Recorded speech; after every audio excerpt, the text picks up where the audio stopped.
G'day and welcome to the Hunting Connection podcast. My name is Zach Williams and I am your host. Here we'll connect you with hunters, fishers and outdoor enthusiasts from around the globe. This podcast will share hunting and fishing stories, including past experiences, and tackle the tough hunting stereotypes our community faces. We hope to be a positive influence to those outside the community while also having a laugh along the way. Hope you enjoy the podcast.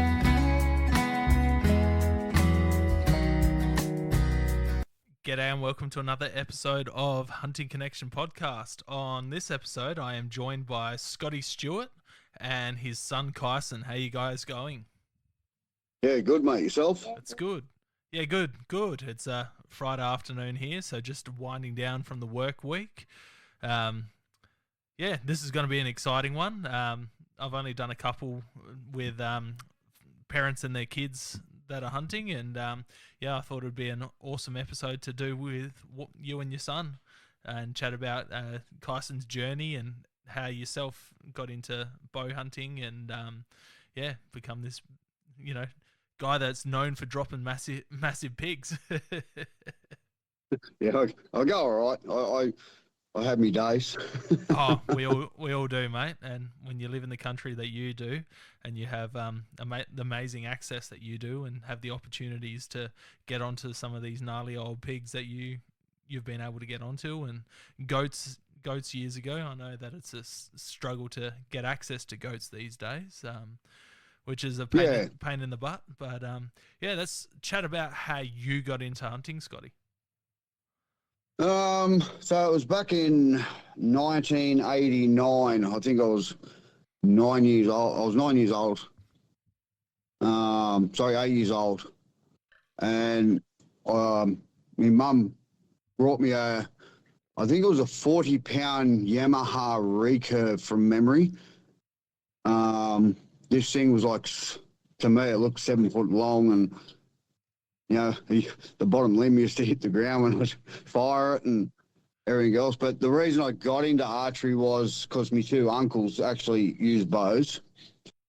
And I seen them shooting them in their backyard one time, so I went home to Mum and complained and bitched and whinged, and she ended up giving in and, bought me the recurve, and I didn't like the recurve. And then I think it was 1990, one of me mates had a 35-pound Ben Pearson Barracuda, I think it was, from memory. Bought me that for $25. And, my journey sort of went in leaps and bounds from there. So did you join a club, or did your uncles teach you, or? No one actually taught me how to shoot a bow, not even my uncles. I grew up in a pretty dysfunctional family, so none of my family really spoke on certain weeks and days, and so it was sort of, I just learnt from trying to shoot that massive long recurve, and then got this compound that was just most, young blokes these days would look at it and just go, what is that? Like, throw it in the bin. Anyway, I went on leaps and bounds and went through probably 1,000 arrows over a couple of years shooting at rabbits and foxes and everything else. And I don't even know what happened to that bow. I wouldn't have a clue. And then, I'll end up with a Martin, I think it might have been a Martin Jaguar or something. It had the wooden engraving into the riser. Yeah, beautiful. Anyway, I was probably about a 17-inch draw, maybe an 18-inch draw back then, and this thing was like 28.5-inch draw. So when I shot it, the actual string come back behind me ear. I used that right up till I reckon I was about 14, and done all right with it. Shot a few rabbits, few cats, couple of foxes, and then I end up seeing a old York bow in the pawn shop in Lithgow in Main Street of Lithgow. They used to sell all the antiques and second-hand items, and I was like, I want that bow. It was about $150. Anyway, I had no money at the time, and I was actually living basically in the gutter on the streets at that time. I thought, I want that bow, and yeah, did what I had to do to get the $150 and went and bought it. And yeah, sort of, I didn't look back after that for a long time. But, you know, I also grew up hunting pigs with dogs as well. My old man was a crazy pig dogger. Always had pig dogs and whatnot else, and hunted the pine forest around Lithgow and Jenolan Caves and Orange and Dark Corner, Sunny Corner. And yeah, but the bow was, I don't know, you could guess it burnt something into my soul. No, I know the feeling, man. Beautiful area. I went up to Lithgow last year and had a tour of the Lithgow Arms Factory, and then went down to Bathurst and met up with Ian Fenton, and so he's got a bit to do with your guys' story as well, which is pretty cool. We'll chat about that a bit later. Yep. Those York bows, they're super heavy. Pop's still got his original York bow still hanging in his shed. It will one day join the ranks of the compound bows that I've got hanging up there behind me. They're just an awesome bow. I've managed to shoot a couple carp with it, so Yep. That's one of the first bows that I use. You know, they got the little rollers on them and the little metal wire bit that holds the everything together, and they're a cool bow. There's no twisting this string and tuning this cam and twist this yoke up and tweak this and tweak that. You picked it up and shot it, and there was no twisting cables back then. There was none of this. You got to use this arrow or broadhead, or back then you used a. If you wanted to hunt pigs or deer, you used a 22-19 shaft and a big wide cut 2-blade broadhead, like a Davies or something like that, and to get from there to where we are today, it's been a crazy journey for me. Yeah, the gear is absolutely insane. I've only been bow hunting since about 2009. I grew up with a small recurve as a kid and took that everywhere I went on camping trips and flinging arrows at rabbits and that, never being successful. But it's just, as you said, you get ingrained, like it just goes straight into your DNA straight away as soon as you start flicking arrows. Yeah, like, and same with young fella, here. Because I started on, it's feral cat. I started on a recurve, and then I started on a bear compound, like a bare bow compound. And I did that right up till I was about 14, 15. And I said to myself, when he's old enough, I'm throwing him straight into the deep end with a release aid, sights, drop away rest, and something that's shootable. Because I knew the frustration I went through as a kid trying to get my first kill and everything else. And and he's just excelled beyond what I thought he was gonna do, and like some days he outshoots me. So it's crazy. That's awesome, Khyson. It's funny you guys are sitting in like a barbecue shelter right now. I'm just watching Kyson's eyes go, and like you said, that just then there must be a feral cat walking down in the background. Yeah. And, watching him like get low on the table, and he's watching it. Yeah. Well, I was gonna sit at home and do it, but my other two kids, mate, would just completely wreck it. Yeah, I had to put my kids to bed before doing the podcast. So, Khyson, you love bow hunting, mate? Yeah, my first goat that I shot with a compound was like, I don't know, it was like a 3-incher. Was my start off. My start off wasn't real too good. My first little small billy that I shot, I accidentally hit it in the gut because I didn't. You hit him through the back of the lungs. and my first billy goat that I had, the other billy goat that I had a crack at, I nailed him in the shoulder. Yeah, that was your 37. Mm. And then you've he shot another one, was 35. He had 3 inches broke off one horn. Insane. That was a cracking shot too. That was like 35 yards. I said, "You sure you can take it?" He's like, "I can take it." I said, "Well, take it."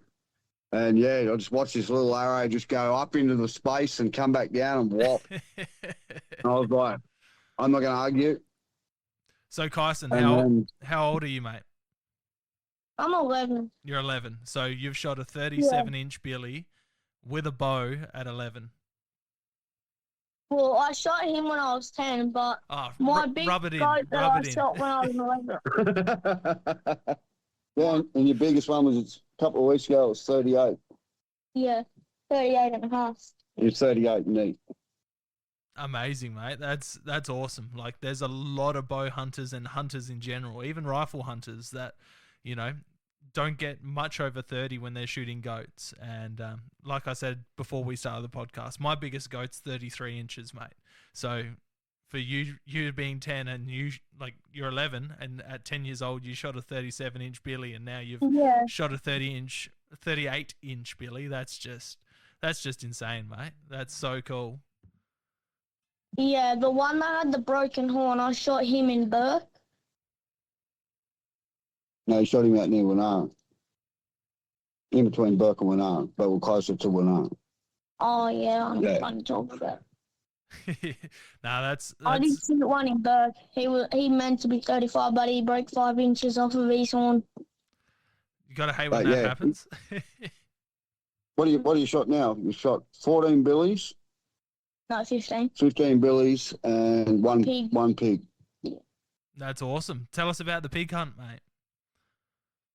Well, me and Dad went to go stalking on a couple other pigs. We were driving around looking for them, but we come up on a bank.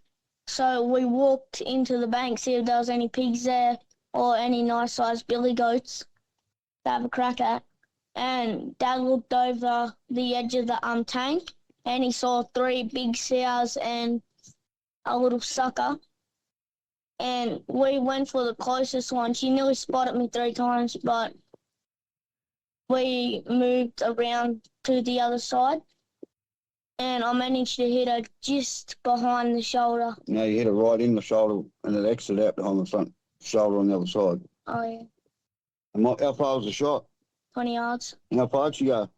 About 30? Yeah, about 30. That's awesome, mate. Do you know much about your setup? What bow are you shooting, and what arrows and broadheads are you running? Well, my old bow that I shot was your new bow. Oh, well, my new bow that I'm shooting now is a bear legit. So. And you're 46 pounds? Yeah. And you're running a 300 spine fire head arrow at the moment. Yeah. What about your 3 blades? What are they, 100 grain? Yeah. And where do I get them? Out of China for you? Yeah. Yeah. I wanted a pair one like yours, but. So I get him these little tiny 3 blades out of China, and these things, mate, they come up that sharp. You literally, when you try to shave the hairs off, they actually take skin off. Yeah, wow. Like, they are scary sharp. And like, if you hit solid bone, they fold, one of the blades will fold over, but I think I pay like 95 cents each for them. That's awesome. And no, I shot a goat out of Byrock. He wasn't real big. He was 32 inches. he was 34. Oh, 34. Yeah. And But he was broke off too, wasn't he? yeah. And my arrow hit in his shoulder, and the whole broadhead just bent like on one side. But yeah, he's going over to terra firma next week, so I've got some terra firma arrows coming for him. So awesome, mate. You excited for that? Yeah. Yeah. But yeah, that sowie shot, I was actually quite surprised. Like, the arrow just blew through it like butter. Amazing. Like it was, yeah. As soon as he shot, I seen the arrow just disappear, and I seen a big spray of blood, and I just looked at him, and mate, the look on his face, like you couldn't have given him $1 million to change it. That's so good. I've missed about, I think, 3 pigs with a bow, and I lost two with a bow so far. They can be a tricky animal, mate. So for you to get one down already and some amazing billies, that's amazing. You're going to be looking back on these years and sharing stories about them for years to come, mate. Yeah, well, I'm still waiting until I get a bit stronger so I can throw back 70. So I can go out with Dad and shoot the real big ones with a thick shoulder blade. You'll get there in no time, I reckon. I reckon Dad will have you out there. And get your legs a bit longer than mine so you can outrun me. That's not too hard, Scotty, eh? I'll have to trip him over. So, Khyson, how much does Dad make you practice? Not really much. Normally when I want to go out to shoot my bow, but I haven't shot it in a while now. You shot it 2 days ago. Still a while. 2 days is like 3 weeks for an 11-year-old, Scotty. Oh, it's just too hot here during the day, like in the arvos. It's just like you stand out in that sun and it just cooks you. Like, can I get a feral cat? it's crazy. No, Mum's already got 3 cats. You're not getting no more. I mean, No, you can't. You can't shoot a bow here, mate. And you haven't got your bow in. there's stones over there. No, you're not caveman. Stop it. But yeah, like it just cooks you. I can imagine. So it's 42 degrees, and if you're standing out in that direct sun, it just zaps the shit clean out of you. So describe to people the type of areas you're hunting and the type of things that you're doing, because it's kind of you're hunting a lot of water holes, aren't you? Yeah, so a lot of the country I hunt is like thick hot bush, mulga. It's like some of it you cannot see 20 yards. You know what I mean? Like if you do see something at 20 yards, trying to get a shot at it is near impossible. So what I do once summer comes, I just I start do the waters. I get to a water hole, and I'll sit off that for probably 2 hours, and whatever comes into that, I'll try to shoot, and then after that, then I just do water runs. So I'll go, I got one place at Byrock there at the moment. It takes you all day to do 2 water runs. Yeah, wow. So I'll do one water run I'll get it right around it at about 1 o'clock in the afternoon, and then I'll go right back up and I'll start again. And by the time I'm finished, it's dark. But if it's 45 plus degrees, you can almost bet every second water hole is going to have a big boar on it. But same thing again, the wind. Like sometimes I've got to detour 15 Ks, 20 Ks round out of my way just to get the wind right to come back in on a water hole. In my ute. And because, walking out here from water hole to water hole, you'll be dead by the time you get to the next water hole. Because it's just, that far apart. Like some of the water holes, 5, 10 Ks apart. And, but yeah, when you get to the water hole, I pull up sort of, I don't know, anywhere, depending on what the area's like. If the area's open going into it, I'll pull up 100 yards off. Yeah, what's the fishing? And then I'll walk in and pop my head over and see what's there. But yeah, if it's real thick leading up to the water hole, I'll pull up 50 metres away. And then just pop your head over, because when it's that hot, most of the boars don't like getting out of the water anyway. And especially at the block I hunt at Byrock, they hardly ever see humans. They hardly ever get hunted. I'm the only one that really hunts them. Yeah, wow. But yeah, on the other blocks, I've got a couple more blocks sort of out towards Tilpa way. They get hunted with dogs pretty regularly, so the pigs are pretty toey out there. If they hear engine of a vehicle or a stick brake or whatever else you do. Yeah. Tell me about the pigs you shot out of bottle. Yeah, you just see the ears, you know, when you're stalking in, you tread on a stick, you just see their ears just straight up, right up. Woof. And, yeah, they're scanning, looking for movement and ready to go. So that's awesome. So we'll jump back into your journey of bow hunting. So you said that you got yourself your York bow and you put thousands of arrows through that.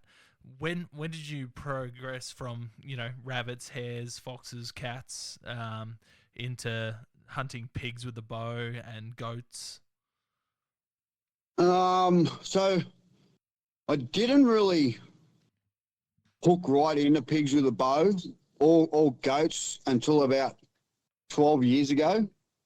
But I did hunt pigs around, because I lived on 35 acres at just outside of Golgong, when I was 17.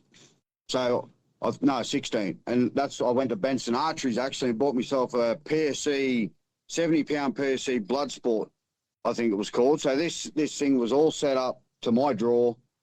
Everything was perfect on it. The only thing was I didn't know how to tune shit back then. I didn't know nothing about, you know, fast flight cables, well, you know, strings and blah, blah, blah, because there was no videos on YouTube. YouTube wasn't even a thing then. Facebook wasn't even a thing. And That fishing rod got stuck in the tree. yeah, so my arrows flew like shit out of it and whatnot else for quite a while. And then, but before that, I hunted with another fella, Jared Brooks. I met him when I was living in Wallerawang when I was only still a young teenager, and we used to hunt every single day. We'd ride our push bikes 15 k's and then walk 15 k's and try to shoot goats and foxes but yeah, that all most of the time didn't work out. But I ended up swapping him the PSC. He ended up buying a Hoyt Fastlight from Benson's Archery the same time I bought this PSC. So in leaps and bounds, he ended up wanting the PSC, so I swapped him the PSC for the Hoyt Fastlight. Well, then I was back at square one because the Hoyt Fastlight was a 29-inch draw, and I was only a 25 or 24-inch draw. So, yeah, I went into leaps and bounds. I actually shot my first pig with the Hoyt Fastlight when I was, I think, 16. I think I missed it twice and got it with the third arrow on the run. And, yeah, so after that, I was sort of, right, it's pigs now. And then the guy up the road, he was managing a place up the road called Walkerville, and he had oats in. So once he cut the oats, I used to go up there of an afternoon and try to shoot the pigs up there. And, yeah, I had no luck. And then one night, I just on dark, I looked out in the oats, and there's this massive big black object out in the oats. I'm like, shit, that's a big boar. And I was going to race back home and get me dogs, and I was like, no, I've got the bow. I'll run out there and shoot this thing. And I don't know how close. I think it was like 30 yards, and I had sights, but I wasn't confident in using them. So I just threw this thing back with my fingers and just aimed down the shaft and fired. And I heard the arrow hit, and this boar's doing 360s, and he fell over. I'm like, yes, I got him. So I raced back and I jumped in my little, what do I have there, little Datsun 720 Ute.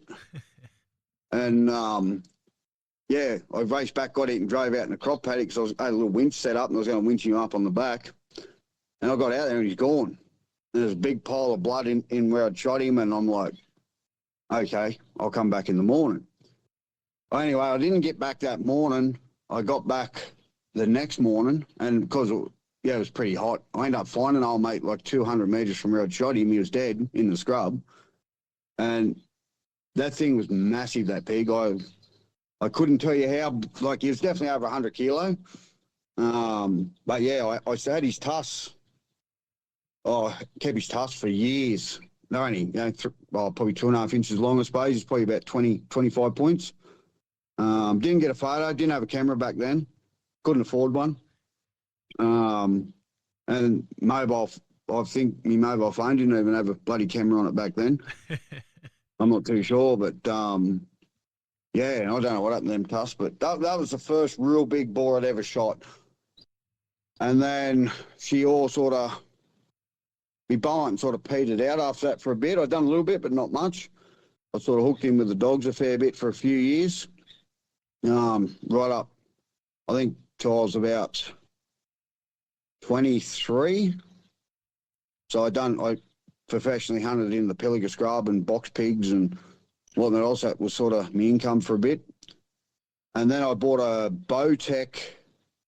I can't remember what Bowtech it was, but it was like 2002 or 2003. I actually moved to Coolabah in Western New South Wales, and I bought a Bowtech living out there. And same thing, I only shot goats and the odd little pig because it was in the middle of the millennial drought. And so all the pigs had basically died of starvation anyway. And, yeah, and then I moved from Coolabah to Louth and managed a big cattle station out there for about 8 months. And then that's when I sort of, my ears pricked up with the bow again. I shot a few billies out there and then, yeah, I moved to Cobar and it sort of all went downhill again. Just got lost in my way and depression and whatnot else. And, sort of lost my way again and done a few stupid things I shouldn't have done. And, yeah. And then I sort of pulled myself out of that again and I got into professional roo shooting and then pig dogging again. And then I got out of professional roo shooting, sold me guns. And then I'm not doing this, mate. And then I, sold me pig dogs and said to me at the time, my girlfriend, which is now my wife, I said, I'm picking the bow up again. And she wasn't real happy. She wanted me to keep pig dogs and don't go over there, mate, you get bit by a snake. And, I said, oh, well.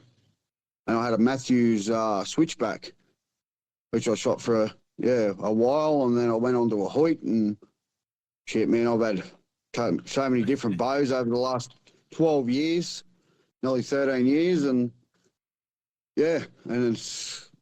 I'm here, where I am today. So, no, that's awesome. You've shot some incredible animals over those 12 years because I reckon I've had you on the old Facebook for about 12-ish years.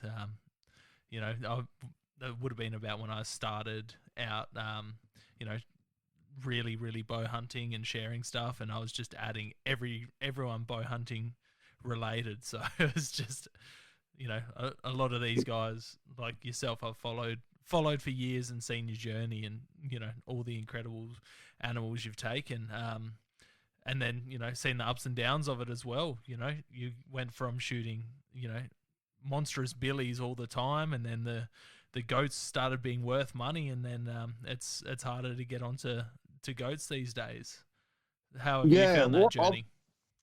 I've been lucky, especially with the properties I hunt. The cockies allow me to shoot any good billies. Like they don't mind me knocking over, a high 30s or a 40 model or mid 30s. I've got one place. Khyson, get out of that grass, please. I got one place now where I'm not allowed to touch the goats, but Khyson's allowed to shoot the good billies. As I said to him, I said, oh, well, you don't like me. You only like me young bloke or what? And he's like, just laughed. And, Khyson loves him and he likes Khyson, so which is good. But, and I've just been lucky to gain access to good places. And, it's not that I'm a good bow hunter. It's just that I've got good country with plenty of opportunities. So, if I have a missed opportunity, I just go to the next spot. And if it goes south on that spot, I go to the next spot. At the end of the day, I'm as I said, I'm no better than the next guy with a bow. I'm just got more opportunities, and the more opportunities you get, you're going to succeed more. That's it, and the pig numbers seem to be pretty high in the area that you are. Would you say you're in almost the heyday of pig hunting with a bow, or? Khyson. This kid down in the reeds. Yeah, like how would I put it? We've had four real good seasons. So which has allowed the numbers to explode. But what I've seen in like, especially around Cobar, is a lot of pigs die. As soon as you get a drought, like for 12 months, a lot of pigs die. I'd be safe to say 90% of the pigs die of starvation because they haven't learned how to kill goats. Where you've got your big sows and your big boars that know how to kill goats, which is obvious because pigs keep breeding. So, you've got to have that. That's got to be there. Otherwise, there'd be no pigs left in Western New South Wales at all. This place I've got at Byrock, you'll see like the big boars, and I mean they're big for this country. Like one of the ones I've seen out there recently, Jace Ritchie's actually tried to get a shot at him as well. He's over 130 kilo. Crazy. Like this thing is just massive. Like it can't even fit in a cement trough because his pads and shoulders get caught on the sides. That's how big he is. Them boars there, I'm averaging there around that 10, 11-year-old mark, which if you speak to a lot of boar gurus, they'll tell you that's impossible. A wild boar will not live past 7 years old. Which, yeah, I reckon these things are 10, 11 years old.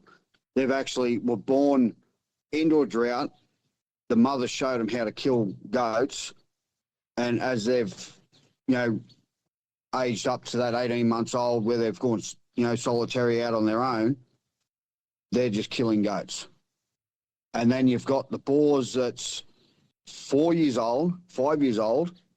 They're most of them now are dying of starvation because they were born in the good times, so they've just ate grass, roots, the odd dead animal, and now they haven't got that. They're dying of starvation. And these other boars are just fat and they're not actually even fat. They are just muscle, like absolutely crazy. And the best part is, when Jace come out, he hunted with me there a couple of times this summer. He actually said to me, he said, "Bud, boars don't scare me." He said, "These things frighten the absolute shit out of me." Yeah, Jace has shot some incredible pigs over the years too, so. Yeah, like I've known Jace for a long time, and like he ain't scared of pigs, and he's like, "These things scare me." Like he said, he said they got no fear.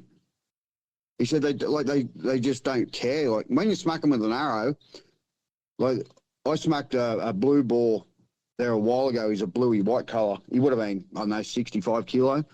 I shot him at 25 yards quarter on away, and this thing spun around and come back looking for me. Like I was hiding behind a water tank. I had my young bloke with me, and this thing come back past us at like 15 yards, and he's ready to run. I'm like, "Don't you move." I said, "He's going to have me if you move." Anyway, this boar went past for about 20 yards, 25 yards, and he got our scent and spun around on the spot and just looking for us. And I hit him quarter away and took the top of his heart off. And I'm like the blood was pumping out of him like someone had a hose in there. And I'm like, this thing's got to go down. Like, anyway, Khyson's like, shitting himself going, I'm going to run. I'm like, "No, you're not. You stay in your chair and you do not move." And then this boars must have thought, "Oh, well, I'm hurt and I'm just going to walk off." This thing walked like 80 yards out of sight. And I'm like, what's going on? Like, I know I hit it good because anyway, we end up finding him like 95. It was all up was 95 yards from where I'd last seen it, like where he spun around and walked off. And we got a few photos, and I cut him open, and sure enough, my broadhead had cut the top of his heart off. And this thing was still going for like 15, 18 seconds. Insane. Which, is crazy.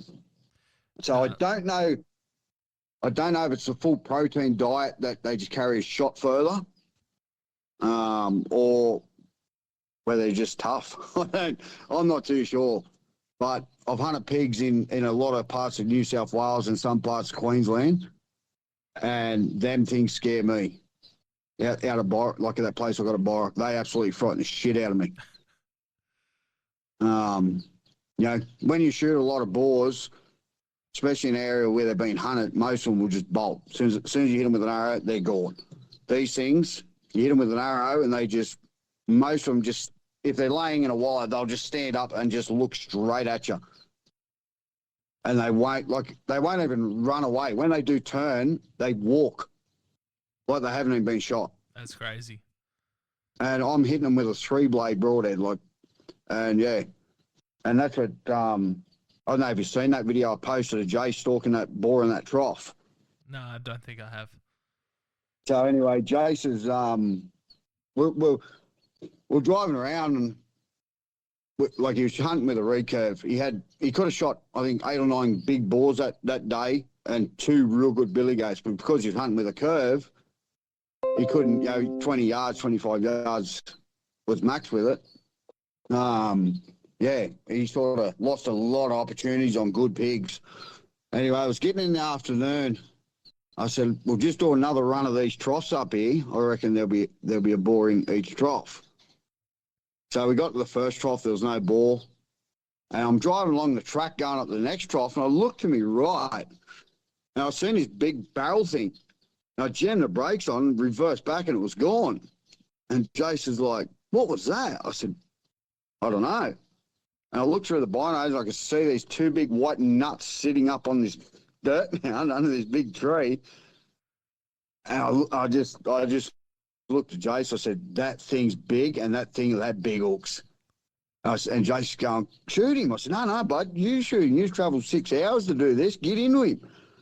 Anyway, Jason got up there and got into like 15 yards. Oh, we got to 20 yards, and this thing stood up and just spun around looking straight at Jace. And I've just went, oh, shit. I'm sitting in the ute. Like, the ute's only like 60 metres away from this pig. I've turned the ute off and everything. He didn't give a shit that we were there. And he's just laid back down again. And this thing had his tongue hanging out. It was that hot. And all you could see was like these 3.5-inch big white pearlies poking out each side. And these big grinders curled right nearly over into his nose. And Jason looked back at me like, what the fuck? And I'm like, you need to kill that. Anyway, this thing stood up again, like flicked a big chunk of sand out, spun around, laid straight back down again, facing away from me. And I'm just like, how lucky can you be? And then he snuck in. And I'm not, when he shot, because his ball was so on edge, because he was so hot, he was cooking himself in the bed. It was like 48 degrees, and he was a K from water, which was surprising to me. Anyway, when he shot, old mate blew out of his bed before the arrow got there, and Jason's arrow must have hit a rib and sort of got no penetration. Anyway, this big fella's just smoked it off. And I said to Jason, I said, there's another trough up here, only like 2 Ks up. And Jason went looking, couldn't find him. I said, he might be going to that trough because he was hot. He needed water. Anyway, I'm poking up this next trough, 2 Ks up, and there's like 500 goats. Like, this place, they farm goats. So every water hole you come to, there's 1,500 to 2,000 goats. There's just goats everywhere. Anyway, I'm driving up, and all these goats started falling away from the trough. And I could see these big shoulders laying in the trough. And I'm like 50 metres from the trough, turned my ute off, and I looked at Jace. I said, that's a monster. He's like, go and shoot it. I said, no, get your fucking ass out, get your bow and go shoot it. And he's like, looked at me. I'm like, go. I said, that thing's big. Anyway, he's got out and he snuck up. And he got to like 10 yards, and the ball was facing away, laying in the trough. So when he's got up to about 10 yards, this ball caught this movement at the side of his eye. He flew up in the trough and tried to spin out, like spin in the trough to come over the trough to get Jace, but he got stuck in the trough because he was that big. His shoulder sort of locked up in the trough. And just as he did that, Jace cracked him with a shot. And I seen blood spray up the trough. I seen blood spray all over the ground. And then this boar just sort of went, nah, I'm hurting. And he trotted off. He ran probably 30 yards and then stood there, looked at us, and then just walked off. Like nothing happened. And we walked over to where we last seen him, blood everywhere. Jason's arrows all snapped. We followed blood for ages. And in the end, it was that hot. I said, Jason, I'm going at the ute, mate. I said, I'm going to cook out here. So I walked back to the ute and let Jace go. Anyway, yeah, Jason ended up bumping him like 400 metres up in there. And he said, this thing just blew out of his bed like it wasn't even hurt. Crazy. He said, nothing wrong with it. Just blew up and took off. And where he shot it, like we actually both said, that's a heart shot. Whether he's just missed the heart running a two-blade, it's gone in on that angle and just missed the heart and maybe hit an artery or something like that. This kid gone caught turtles. Oi, stop carrying on. So I'm not too sure. I reckon he's just missed the heart. And this fella's That's alive and missing. yeah. All right, can you calm down now? Looks like the turtle it got. Uh-huh. Turtle man's out there catching turtles. Oh no, wait, you're gonna get bit by a brown snake, mate. Anyway, joys of podcasting with kids, eh? Oh, yeah, so we end up losing him, and He needs some water. no, he's fine. And then I went back out I think it was a week later. Anyway, this real big fella, he's always in this one spot, and there's two sets of troughs in his goat yards, but the gates are open so the goats can come and go as they please to get a drink. And this big fella, he's always at these two troughs, without fail. You sit there and wait long enough, he's going to come to it. Anyway, I'm driving up to it, and it was like 44 degrees. I was already cooked.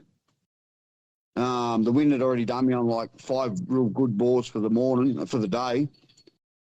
Anyway, I'm driving up this trough. I thought, this is the last trough. If enough is here, I'm going home. And as I got to about 100 yards off the trough, I seen a good boar walking off. He would have been probably 80 kilo. And I looked through the binos, and all I could see was hooks. I'm like, yeah, he's a good pig. And I was watching him walk down this pad, and I knew it goes down in. So what we got is ironstone ridges, and it goes into a V, and it's not real thick, but it's just a pain in the ass. It's got a lot of low hanging trees. And I turned the ute off, and I thought, I'll wait till he gets out of sight, and I'll just beeline it straight across. It's only like, I don't know, 150 metres. Anyway, I'm sitting there waiting. Next minute I heard squeal, and I was like, they're fighting. So I just smoked it straight across over there.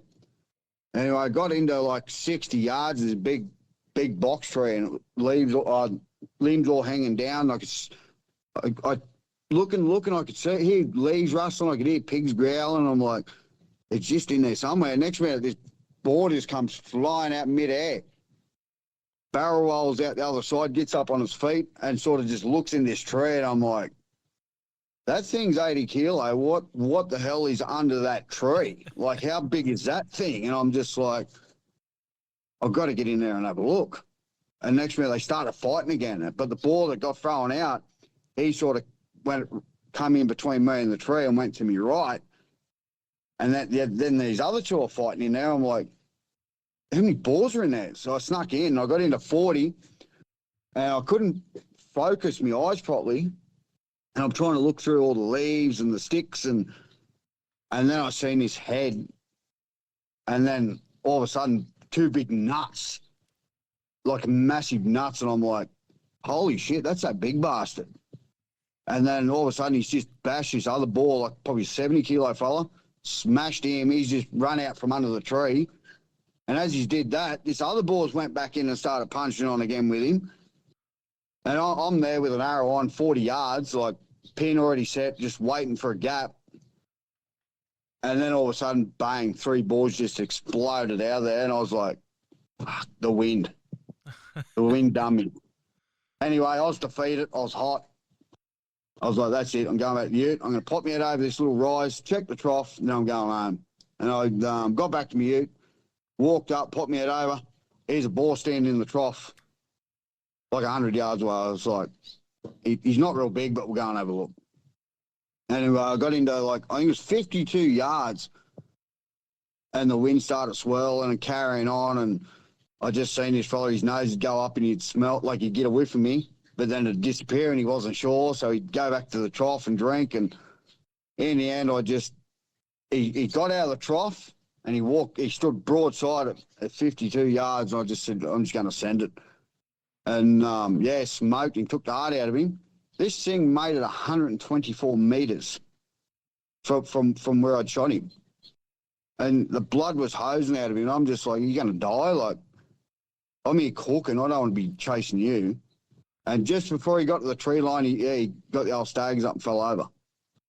So, yeah. And he's another one. Like, he weren't real big. He's only about 55 kilo, but still real fit.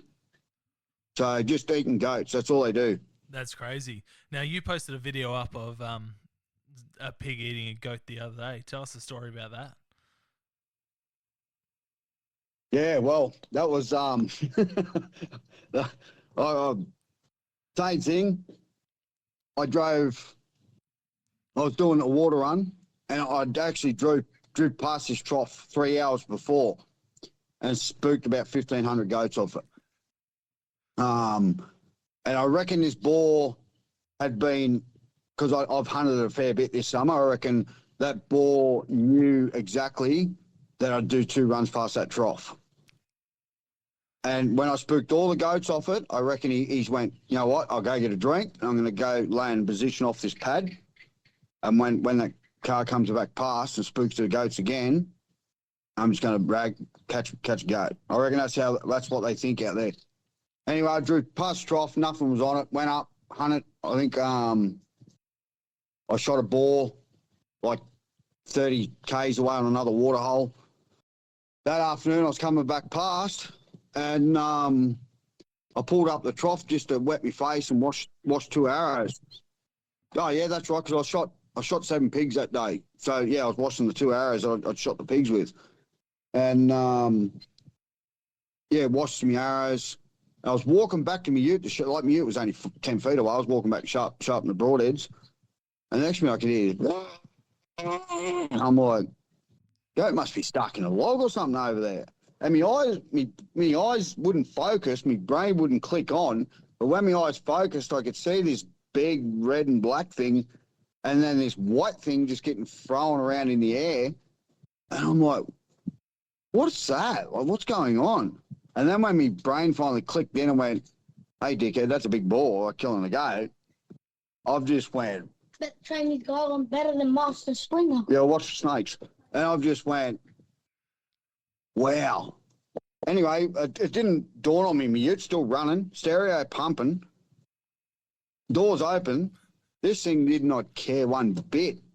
So I run around, turned my ute off, grabbed my bow, threw the 2 blunt arrows on the seat and grabbed the sharp one.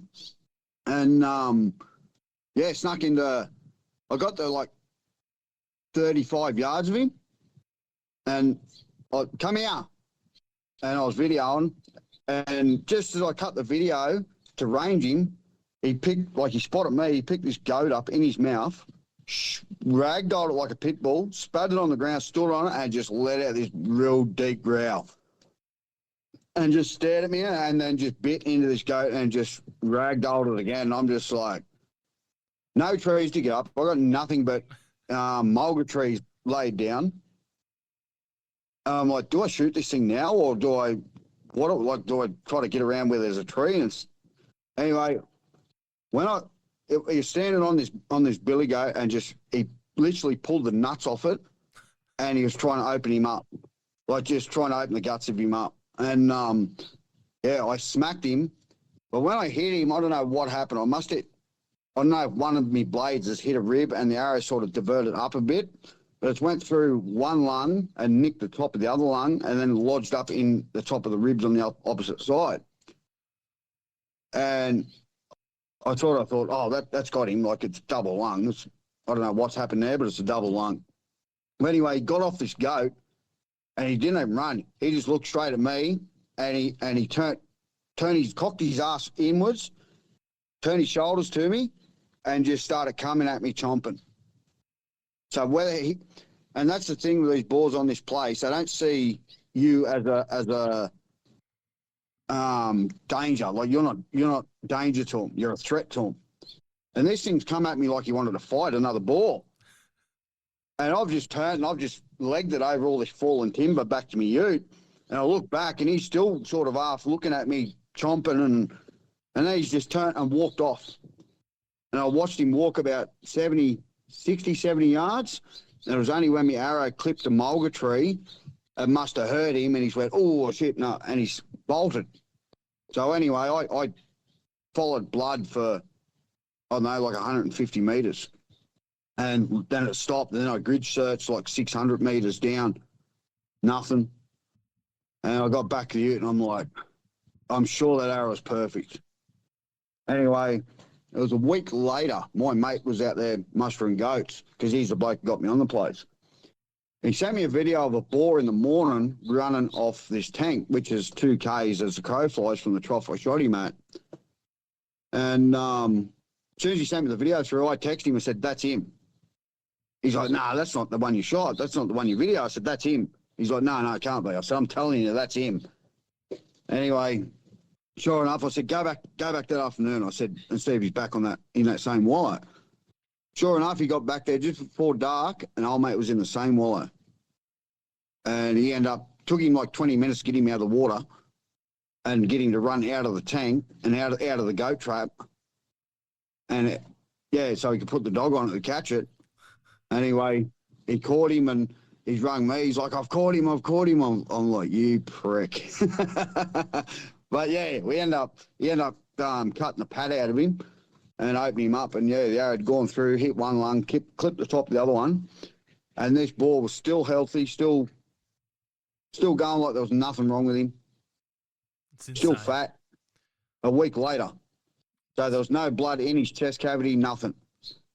It's crazy how tough they are, but yeah, they don't grow that big, and they've got those hooks for a reason. They're used to copping sharp objects in their necks and their shoulders and that from them fighting all the time. So, it probably didn't even really bother him. He probably just thought he got done in by another pig for a moment. Well, that's what I reckon it is. See, because they don't see human interaction out there very often. When you shoot them, they just think you're another boar. Yeah. That's jammed a tusk in them, and I reckon that's why they do what they do. They don't actually run. Them big old mature fellas come looking for you. They think it's another pig. So, like even that other real big fella I shot there, I think it was December. I smacked him at 35 yards up the back of the ribs, and that was with a Terra Firma 2 blade, and it come out the point of the shoulder. Mate, he flew up out of that wallow and spun and faced me, and I sort of went, oh shit, here we go. And he sort of looked at me for a bit, chomping, and then he did the same thing, cocked his ass sideways, puffed himself up and started coming, and then he must have thought, oh shit, no, I'm hurting, so he's tried to run, and he still made it like 200 metres. Like with both lungs taken out of him. Yeah, blows me away with them. Like the only experience I've really ever had with boars was a big old boar I shot in Mexico with the bow, and we were shooting him off of grain piles, and I'd shot him, and arrow's gone into his shoulder, through his fight pad, into his shoulder, up to the fletching. It's dropped both of his front legs, and he's just gone straight down into the ground. And, I haven't had too much experience hunting pigs, so I was fucking stoked. So I've jumped up. I'm like, yes, he's down. And at that moment, I've obviously spooked him, and he's stood up with his back legs, his front legs not working, and he's just pushed himself into the cactus. And I followed his blood and his drag marks because he wasn't walking. His front end was gone, like it was not working.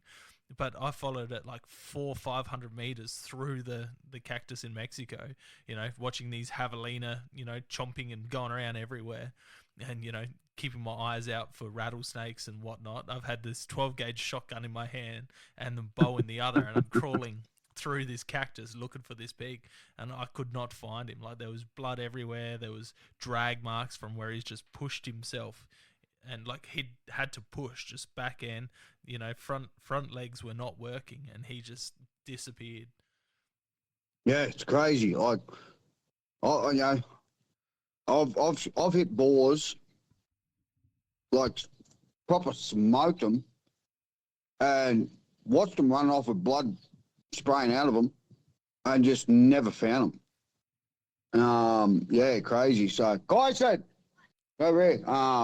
Like I shot one, would have been 7 years ago now, and another fellow I used to hunt with, he shot that same boar a week later with a 3-blade like hole clean through both lungs. It had healed over everything. He just there was just bruising and the scarring on his lungs from where that broadhead had gone through.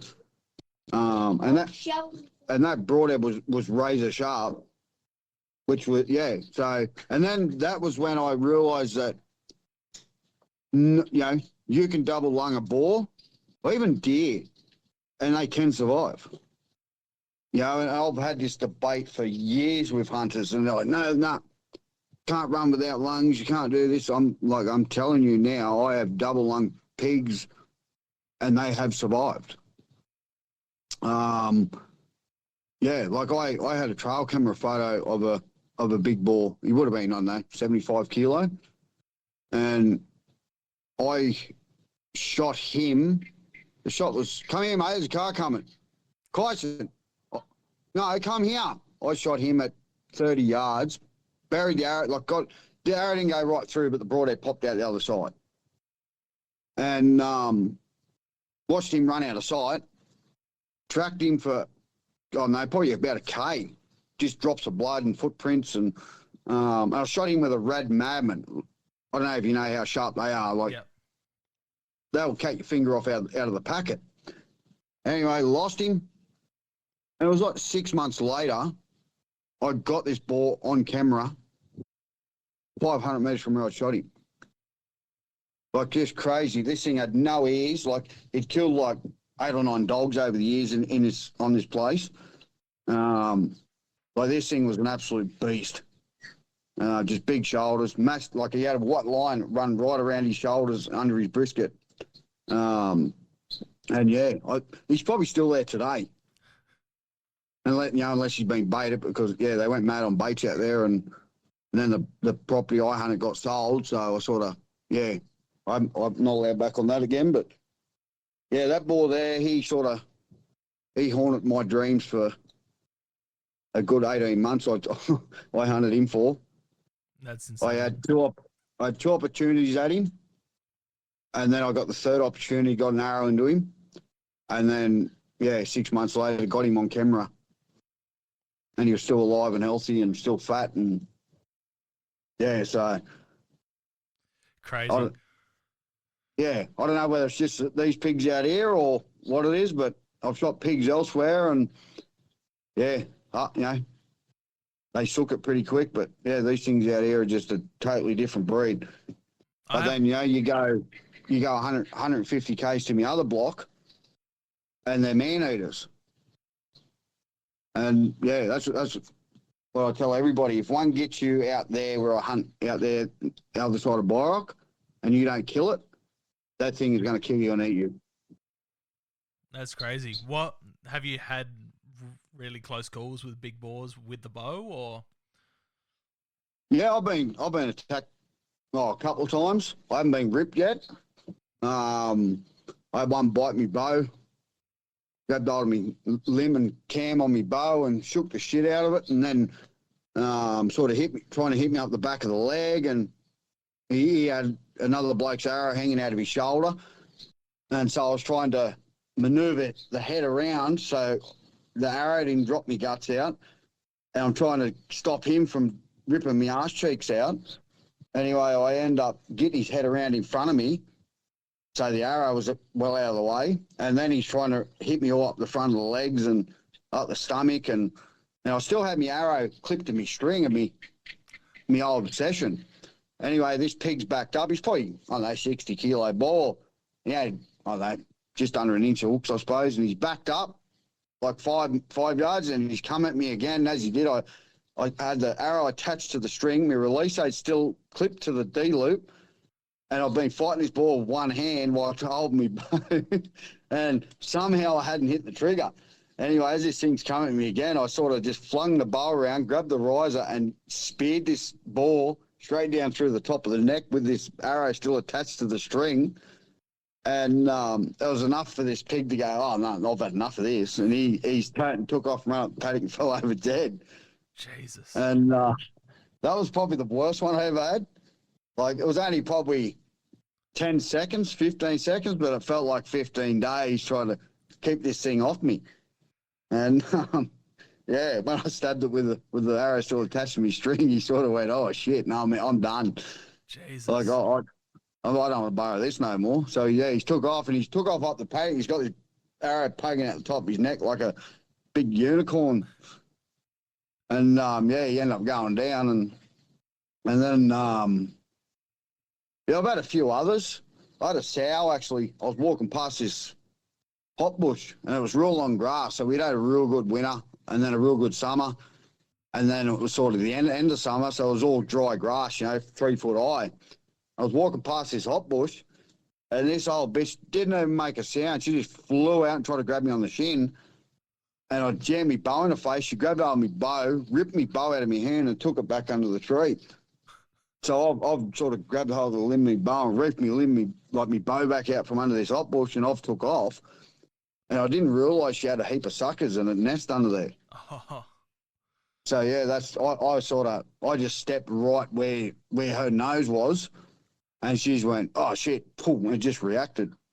Jesus. And, crazy. And then I've had others where, like, I've shot them. I've been, like, a lot of me mates go, you're scared, just shoot it. But I don't know whether it's just because I'm 5'6", 5'7", or whatever I am. As soon as I shoot them, they just come straight at me. So now I keep a tree there if I can. And, like, I've had quite a few. I've smacked them and they've just come straight up out of the wire and come straight at me. But I've grabbed hold of the tree and pulled myself up, and yeah, so I've sort of got half lucky. Sheldon, you're alive.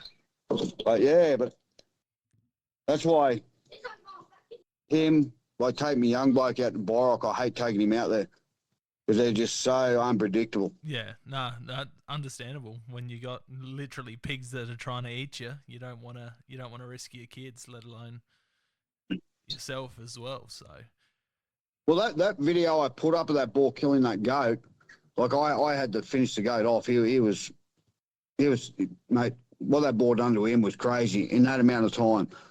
So what that boar had done, he'd waited till I'd come back and scared all the goats off, and then he grabbed hold of that goat.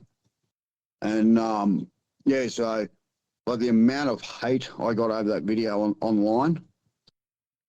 What like, for? Just because you videoed it rather than? Oh, I had a couple told me that I should have put my pig on a leash and stopped letting it kill poor innocent goats, and why didn't I get in there and hit it with a stick? And and then I went through me. How on Facebook you got your messages that don't come up because they're not spam. Someone, yeah. Well, anyway, I got on there. I had like 103 death threats from people from Nigeria, Germany, Japan, all them sort of areas. Like, just I know the feeling. And I'm just reading through these, just laughing. You know what I mean? And then even like you go on to the post. There's comments on there. I just think to myself, a condom could have prevented half of these people, And even some on Instagram, it's just like, yeah, it's crazy how far removed some people are from the natural environment. Like, that shit happens. Pigs will kill stuff and eat them. They're not a herbivore like most of these, city dwelling vegans think they are. Like, well, that's right. And these boars on this place here, like where I was saying, I reckon some of them are like 11 years old, 12-year-old boars. They are full carnivore. Like, I have watched these boars, like last summer, not this one, last summer, not even touch any green tucker. They'll walk straight through and grab hold of a kid goat and just squash it in their mouth and just eat it. That's insane. And then go to the water, have a wallow, have a drink, get up, walk out, grab another kid goat, kill it. Like they do, like just full carnivore. Khyson, come here, please. And yeah, and then you got your boars that haven't learned how to kill. Like that old one I shot there a couple of weeks ago. I don't know if you've seen him, the one with the real big cuss. Like, I put my head over the bank of the tank, and all I could see was Ivory, and I'm like, shit, he's good. Anyway, I got around. I had to get around to get the wind right, and I could feel it swirling. I'm like, fuck, I'm just going to range him. Ranged him. He was 40. I think he was 41 yards, and I seen his nose prick up out of the water. I'm like, go time. So I just sent this thing from Mars and watched it drop in, and yeah, straight up above the hip bone and straight up into his chest, and I almost stood up out of the water. I was like, oh shit, have a go. You poor old bastard. I did you a favour. And like I reckon he was old, like he'd actually been around that 10-year-old mark, 11-year-old, maybe a bit more. Yeah, because when he had when I cut his head off, he actually had a old rotten bone stuck, like all the skin had grown over it up in the back of his jaw. Crazy. Like God, and well, it wasn't rotten. It had all healed over, and it looked like it'd been in there for years. So yeah. Do you reckon you could rip like teeth out of some of these old boars after you shoot them and send them in to someone to do an age analysis? Like with the hog deer ballot, they take the bottom jaws out after you shoot the hog deer and you enter them into the. I wonder if there's somewhere that you can send off these pig jaws to and get them aged officially. Yeah, I was wondering that last time I was out. I was like, wonder if anyone can actually take the back molars or something like that and actually age these pigs, because as I said, I reckon they're older than what most people, or even the professionals and scientists say a pig lives. They say 5 to 7 years, but is that 5 to 7 years of just eating rough? Eating dead carcasses, eating roots, eating grass, and then you've got ones like I've seen them walk past rotting meat on the ground and kill a goat. And pigs ain't known to do that. They're known to eat dead animals, like rotten animals. These things walk past, bang, kill a goat. Yeah, and then crazy. Like there's like you'll see dead goats out there that boars are killed, where they've just ate the heart, lung, liver, kidneys, and the rest of the carcass just petrified. All the nutrients, denser stuff. Yeah. How big do you reckon the goat was that that boar ate that you filmed? It would have been 18, 20 kilo live weight, which is a half size billy goat. Yeah. Most billy goats sort of only get to that 45, 50 kilo live weight. You do get a few get over that, but yeah, it was a half grown billy goat, and man, that boar just like I've seen him kill. Like I've seen a 40 kilo sow. She flipped this billy goat over, but he was stuck in the mud. He had one hoof stuck in the mud and he couldn't get it out. And she walked up to the tank, flipped him over, and it took her probably 25 seconds to open this billy, like a 50 kilo, 60 kilo billy goat. Took her about 20, 25 seconds to open him up and have her head right up into his chest cavity. Jesus, that's crazy. And that was the first time I ever seen it. And that was like 10 years ago. Anyway, so I sort of had an idea that they knew how to kill goats, but I knew most of them didn't. There was only the selected few that had learned how to do it. And then I've also had, whatever you want to call them, professional hunters tell me that, when they're in a mob, they train each other. And then I'm like, well, if that's the case, why is one pig fat and the rest are all poor as piss? you got 10 pigs in a mob, one's fat, rest are all dying of starvation. So if they learn off another one all the time, well, why haven't they learned off that one to kill goats when that one's killing goats around them? Yeah. And so there's a lot to be learnt about feral pigs, especially in New South Wales in this goat country.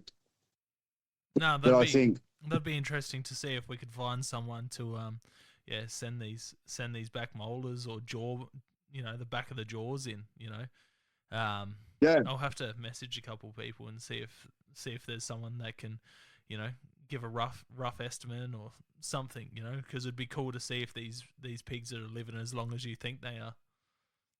Yeah, well, I could be wrong, but then again, I could be right too. So it's it's a 50-50 gamble, which I don't mind. I don't mind taking, as long as I'm not playing the pokers and gambling, I'll gamble on anything. So yeah, it's it'd be interesting and fun to know. Yeah, definitely. But yeah, I've only learned how to hunt these boars out here with a bow in the last 8 years, 9 years. My first real good boar out here with a bow was actually with Benny Solaris. I was on a 5-day hunt with Benny Solaris. And, we spotted a boar coming into a tank and he's like, go and get him. I'm like, you sure? He's like, yeah, you get him. I said, righto. Anyway, I snuck around the bank of the tank, but that boar had actually left and another bigger one had walked in. Anyway, it was 32 yards. And I was on the only exit pad for him to come out when he come out of that wallow, and he was broadside. And I sent this arrow, and I was using what was I using then? Elite Energy 35. So it was 80 pound, and I sent this arrow and buried it up to the fleshes in his shoulder. And next minute, this pig didn't even run. He just stood up out of the wallow and looked straight up the pad where I was standing. And I'm like, I'm fucked. And then when he went to come, he saw his front leg flicked out from under him, and he just rolled over dead. And I was like, holy shit. And the next minute, Benny Solaris, so I could hear Benny yelling out like, yes, you got him. And then we set him up for photos, and we end up hunting all, for the full 5 days. We end up hunting together, and we had a good time. So. No, that's amazing. Hey, it looks like you're getting eaten alive by mozzies there, man. I don't know if it's sandflies or mozzies, but yeah, or something. We can wrap this up, and we can do a few more podcasts in the future, so that way you don't get eaten, because it looks like you're really struggling. You're making me itch inside. I don't know whether because they've already chewed into me or not, but anyway, there's definitely a lot more, we can talk about, how, even next one will on Ian Fenton and all that as well, which which Ian's been a pretty big influence in my archery and bow hunting as well over the years, since his black and white photos turned up in a sport and shooter mag and the old bow hunting mags, and so. No, he's a bloody good dude. I've got one of his paintings right here of some African elephants that he gifted me when I was over there last year, and he was just an absolutely amazing bloke. So I reckon I'll let you go. So it's getting dark there as well, and Khyson's running around living life to his fullest, catching turtles and all sorts. So he's having. He's full blown ADHD, and they want me to medicate him, but I won't medicate him. That's good, man. That's good. So as I told him, bow hunting's his medication, so that's all he needs, and he just can't sit still no matter what he does. No, I get it, man. I get it. I struggle. No dramas, mate. Well, buddy, a week or two, if you want to do another one, I'm more than happy. Yeah, 100%. We'll do a couple of different parts and do them in parts, and because you've got a hell of a lot of stories to talk about. We didn't even touch about your deer hunting journey. So, if people have enjoyed what they've heard, where can they find you on social media? So I'm on Instagram. It's Scotty Stewart 1980. I don't add anyone onto me Facebook anymore. I sort of keep who I've got on there, and that's it. And then I've got TikTok as well. So I think it's under Scotty Stewart 1980, or it could be Killer Outdoors or something on there. Yeah, I do have a YouTube channel, but I don't really use it that much. But I think it might be all the same as well from memory. I haven't been on there for a while, so all good. When I get bored, I might put a shorts up and short video up, and that's about it. But yeah, other than that, sort of Instagram and TikTok is my main platforms that I post, most of my stuff too. So I'll probably post more to TikTok now than I do to Instagram, I reckon. No, that's good. The only thing I've found with TikTok is they don't like hunting content too much. It gets taken down bloody quick. You've got to appeal it, and then go through the process of putting that as posted to other platforms. And I find that I've got away with it a fair bit now. But once I got over 5,000 followers, I noticed they were real lenient on me hunting stuff then. So, yeah, they sort of thought, oh, well, we'll just let him go. But, yeah, some they flag and I just appeal it, and they end up putting it up anyway. Yeah, some of the stuff. I know that they nuke after you appeal it and they put it back up, then they nuke your views, and they don't put it out there as much, which is a shame, because you can get a lot of good content on there and get a lot of good views, especially with the stuff that you're doing. But I want to thank you for coming on, and we're definitely going to do this within the next month or so. I've got a flat out month coming up, but you've got plenty more stories to chat about, and I'm sure Khyson will have plenty more too when he wants to sit down and drop a story or two before he goes off catching turtles again. Yeah, well, I'll get him over here anyway. Khyson, come on over here. Jack's going. Come on. Yeah, hurry up. Hurry up.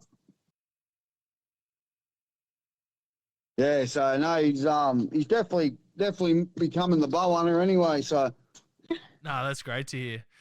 Hey, Khyson, thanks for coming on, mate. Hey. Thanks for sharing some of You're your welcome. stories. Really You're looking welcome. forward to seeing more videos and photos of you out there slaying big billies and big boars, mate, and hopefully big deer after that. Yeah.